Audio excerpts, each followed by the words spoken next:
Well, there are all kinds of stats. So we have our own stats because we're processing a lot of data every day. There's a lot of research stats. I do believe that this quote around 40% of all invoices across all categories have errors. That stat is holding true for us internally. 40% of some kind of error.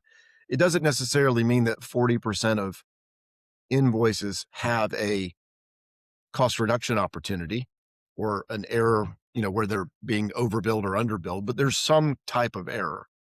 And our job, of course, now with AI is to detect all of those errors. To your point, vendors, when they discover that we're involved with a client, they are very interested.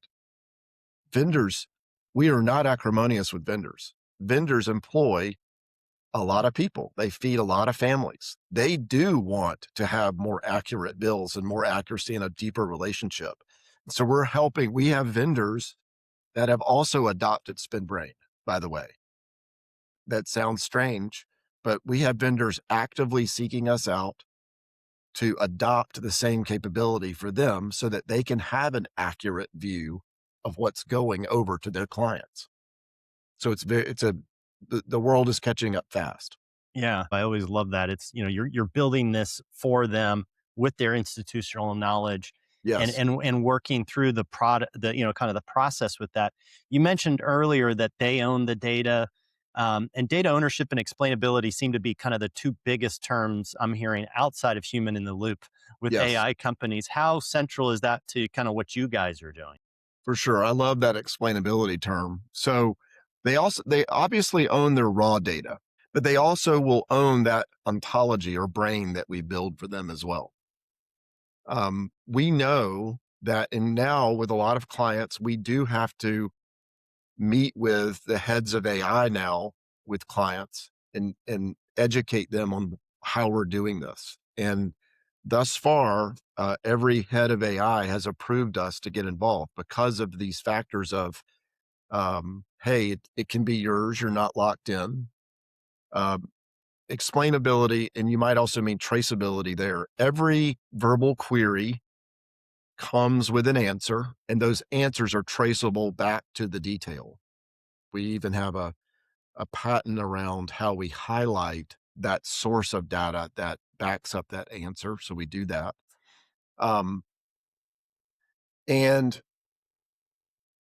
here's another perhaps unexpected expectation from our clients.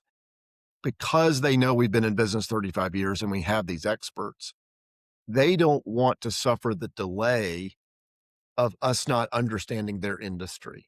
So we work for a lot of large multi-site firms, and the chief procurement officer of a national, very large auto dealership. They're booming. They've been very successful in a very tough industry. That CPO said to me, "Well, I expect that you're going to know a lot of these terms already, or you're going to know how my industry works." So we do come to the table. We know the vernacular of a lot of industries, 11 industries, and they don't want us to be more expensive while we learn that new industry. So we call that our industry ontology. And so they can ultimately keep that in the end. Again, if they don't want to be locked into us, and they are not, they can also, quote unquote, have that industry ontology in the end as well.